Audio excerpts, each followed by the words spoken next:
বসে গো সীমার ছাড়ো তুমি আমার প্রাণের হতেন কে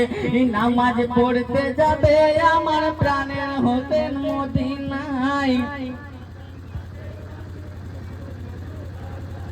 দেখি আজ জিবরিল আমিনের দুঃখে ছাতি ফেটে যায় খেলার সাথী জিবরিল আমিন কাঁদিছেন গো জোরে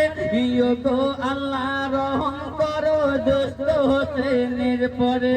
সীমার পাপি খঞ্জরে হতে হোসেনকে ছাড়িয়া দাও সহ্য হয় না এত কষ্ট বুক থেকে সীমার নামাও খেলার সাথী ছিলাম মোরা দুজনে ছোট বেলায় জোহরে নামাজ হতে নাজ পড়িতে আজ নাহি পাই